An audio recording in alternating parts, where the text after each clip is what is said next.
Bonjour à tous et bienvenue dans cette nouvelle vidéo.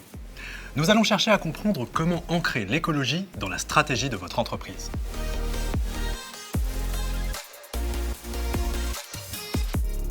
Les différentes facettes de l'écologie, le climat, la biodiversité entre autres, s'imposent aujourd'hui comme des enjeux qui touchent tous les aspects de nos vies professionnelles. Il peut s'agir de contraintes sur l'approvisionnement en matières premières, de la nécessité d'une étude d'impact des projets, ou de la politique de mobilité pour les collaborateurs, pour ne citer que quelques-unes de ces manifestations. De la même manière qu'il est aujourd'hui devenu difficile d'imaginer travailler sans maîtriser des outils numériques, il est essentiel de penser son travail en incluant le contexte écologique qui sous-tend de plus en plus la transformation de nos pratiques professionnelles. On peut observer de nombreuses initiatives menées en entreprise pour mieux prendre en compte les enjeux de l'écologie. On peut penser à des politiques d'achat plus responsables, à des changements de comportement au bureau, recyclage, zéro déchet, à un affichage environnemental sur les produits, etc. Mais comment faire en sorte que ces initiatives ne soient pas des gestes isolés et puissent s'inscrire pleinement dans une stratégie d'entreprise ?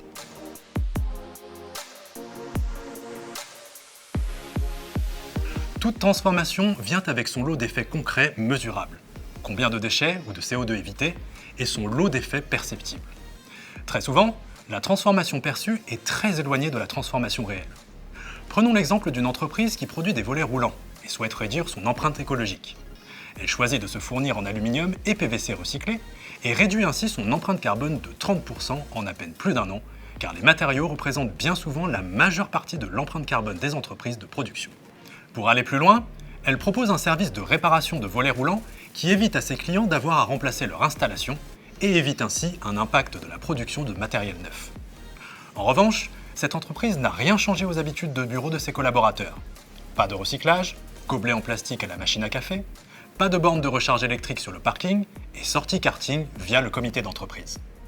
En conclusion, effet mesurable. L'entreprise a remarquablement diminué son empreinte écologique en agissant sur ses leviers les plus efficaces. Effet perceptible, l'entreprise ne fait pas d'efforts particuliers et peut même être perçue comme allant à rebours des enjeux écologiques. On voit donc l'importance d'accompagner les transformations de l'activité par des transformations de culture d'entreprise facilement perceptibles par les collaborateurs. Pour citer de telles initiatives, mise en place d'un compost pour les restes des repas pris sur le lieu de travail, mise à disposition de vélos électriques pour les déplacements domicile-travail, partenariat avec les agriculteurs locaux pour des paniers de légumes à récupérer au bureau, ateliers de sensibilisation mensuels sur des thématiques écologiques, encouragement des transports professionnels en train, cadeaux de fin d'année éco-responsables, sorties nature via le comité d'entreprise, etc. Un tel programme est crucial pour aider les collaborateurs à la fois à prendre conscience des enjeux et à mieux apprécier les changements en cours dans l'entreprise, voire de rendre ces changements désirables et souhaités.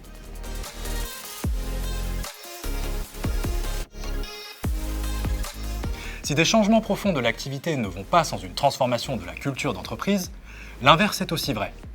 Si l'entreprise de volets roulants avait entrepris les actions de culture d'entreprise listées auparavant, tout en continuant à se fournir en matières premières polluantes, à livrer ses produits en camion diesel et à ne pas prêter attention à la réparabilité, son empreinte écologique n'aurait pratiquement pas changé et elle s'exposerait à terme à de vives critiques de greenwashing. Pour éviter cela et parvenir à véritablement ancrer l'écologie dans la stratégie d'entreprise, des transformations plus systémiques sont nécessaires. Comme évoqué plus tôt, elles s'appuient sur un travail préalable et soutenu sur la culture d'entreprise et peuvent prendre les formes suivantes. Pour les sociétés de production, travailler avec ses fournisseurs pour faire évoluer leurs pratiques et parvenir à un co-bénéfice environnemental, lancer une démarche d'éco-conception et de réparabilité de ces produits, notamment par les méthodes d'analyse en cycle de vie qui permettent d'identifier les marges de progrès les plus facilement activables, identifier les maillons de la chaîne de valeur qui peuvent bénéficier de modalités de fret et de livraison plus écologiques, ferroviaire, maritime, fluvial, dernier kilomètre en vélo cargo. Pour toutes les sociétés, proposer des solutions de mobilité à ses collaborateurs, encourager le covoiturage, financer plus de 50% des abonnements de transport en commun, rémunérer les kilomètres parcourus à vélo. Analyser son activité au prisme de la Net Zero Initiative, qui pousse à interroger la capacité de ses produits ou services à aider ses clients à réduire leur propre empreinte écologique. En résumé, la réussite d'une transformation écologique, qui touche jusqu'à la stratégie d'entreprise, tient à l'articulation de mesures structurantes et d'initiatives de culture d'entreprise. Les mesures structurantes permettent d'aller jusqu'à la redéfinition partielle ou totale du modèle économique pour le rendre plus vertueux. Les initiatives de culture d'entreprise rendent plus perceptibles et acceptables, sinon désirables, ces mesures structurantes en apportant de la cohérence à la stratégie et en impliquant les collaborateurs dans leur quotidien professionnel.